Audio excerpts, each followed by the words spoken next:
kakak sendiri bagian dari orang itu atau gimana? Menulis Negeri Para Berdebat dan Negeri di Ujung Tanduk sebenarnya sama seperti bermain di kolam permainan saya sendiri. Saya kan akuntan, jadi mungkin buat yang nggak tahu backgroundnya, saya akuntan dan dulu 2002 sampai sekarang saya sering sekali menulis kolom opini di koran-koran. Salah satunya juga menulis di kolom opini Kompas. Jadi saya dulu banyak menghabiskan waktu menulis naskah-naskah tentang ekonomi dan politik. Hanya saja tahun 2005 saya banting setir, tidak seperti senior-senior di kampus yang terus menekuni dunia itu, saya banting setir menulis novel. Makanya ketika nulis Negeri Para Berdebat, saya lebih suka bilang sama seperti saya bermain di kolam permainan anak-anak sendiri gitu. Karena memang itulah dunia saya selama ini, mengamati ekonomi, tentang rekayasa keuangan, tentang akuntansi, tentang politik dan seterusnya itu. Dan saya kira Negeri Para Berdebat ini kan gampang sebenarnya. Bukankah dunia nyata sekarang lebih seru dibandingkan fiksi kan? Ya kan? Saya menulis Negeri Para Berdebat itu kan, saya kira saya sudah menulis sebuah konspirasi yang menakjubkan sekali waktu itu.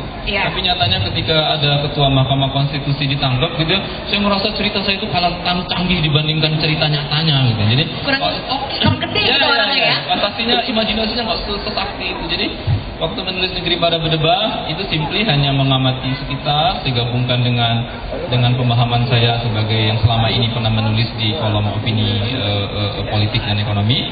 Nah, biar pembacanya suka, tentu kita tidak akan menulis tentang politik ekonomi secara plak gitu. Mereka nggak mau baca kalau itu seperti itu kan.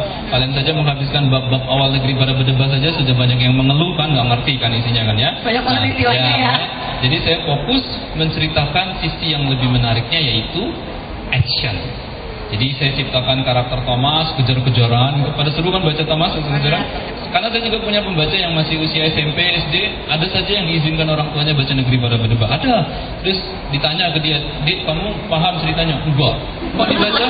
"Seru Bang Tere. Pokoknya kalau udah kejar-kejar itu seru banget, tegang." Yang penting serunya ya. Tapi dia nggak paham sebenarnya apa itu bailout, apa itu tentang bantuan dan segala macam, apa itu konspirasi, dia nggak paham itu. Jadi saya masukkan penceritaan populer yang semoga anak pembaca lebih menyukainya. Ini masih menyambung si Negeri Para Berdebat gitu ya. Kan banyak orang yang sambil baca dibebaskan untuk mereka apa itu ya. Ya, betul. Kalau sebenarnya flashback banget nih ya. Sebenarnya Bang Tere tuh awal nulis sebenarnya maksudnya akuntan gitu kan. Mainnya sama angka. Kenapa iseng banget sih main sama kata-kata juga yang lahannya anak-anak sastra misalnya kayak gitu? Enggak lah. Enggak ada urusan sama angka gitu. Enggak ada urusannya dengan ini.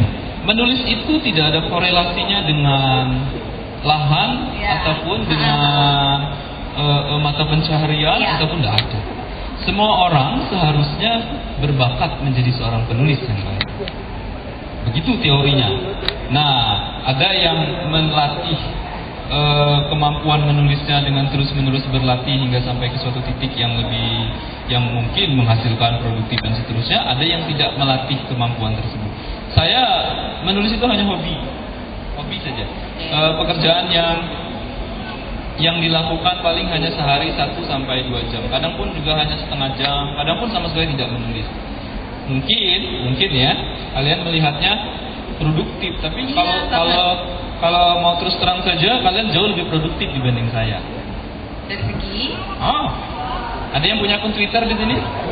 Saya mau bertanya sama kalian. Kalian itu setahun terakhir ada loh yang sudah nge-tweet 50.000 kali. Coba nanti kamu Odi nanti buka aja Twitter kamu lihat sudah berapa kali nge-tweet setahun terakhir. Satu tweet itu adik-adik sekalian rata-rata 10 kata. Jadi kalau kamu sudah nge-tweet 50.000 kali setahun, itu totalnya berarti 500.000 kata. Sudah saya produktif ya. Ini cuma 40.000 kata. Saya setahun hanya memproduksi 2 atau 3 buku. Artinya saya hanya menulis 150.000 kata. Kalian menulis 500.000 kata di Twitter. Saya kalah jauh produktif dibandingkan kalian. Bisa aja ya si abang ya.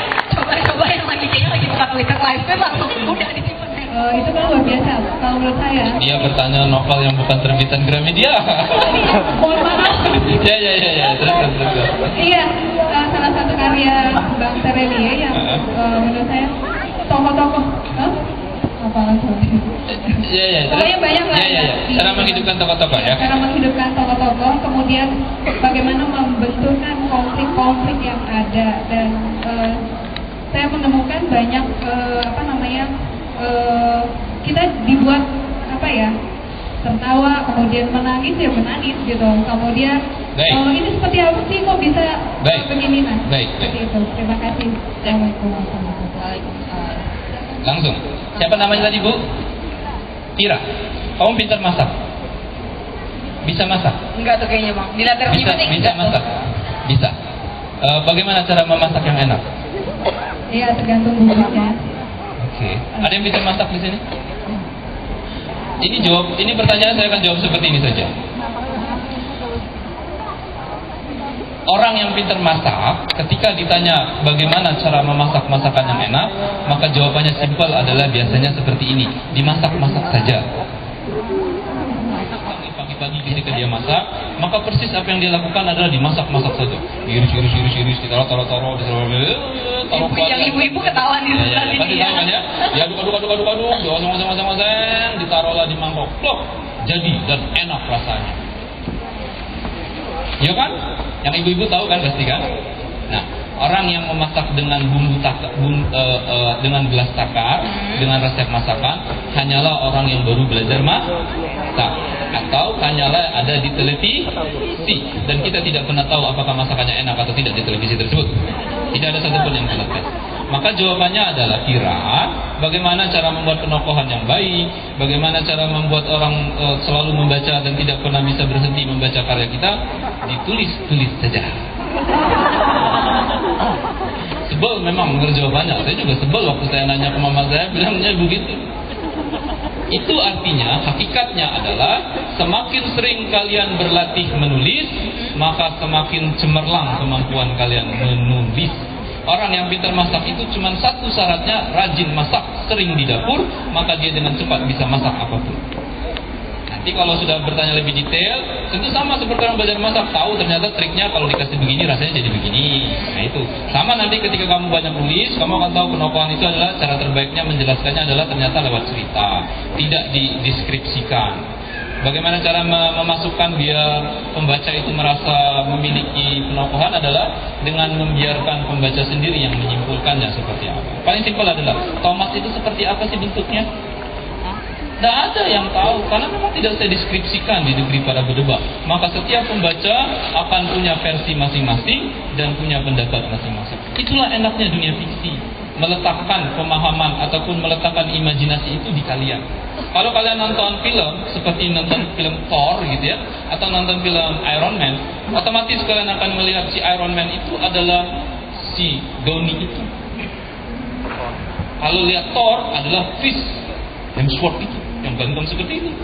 Tapi kalau di novel ataupun di tulisan, berikanlah wilayah untuk berimajinasi seperti apa dari kalian masing-masing. Kalau ada yang merasa saya ini adalah Tania seperti di Daun yang Jatuh, silakan gitu ya. Atau yang cowok-cowok bahasa Negeri Para Berdebat saya seperti Thomas gitu, silakan ya itu. Mungkin itu jawabannya.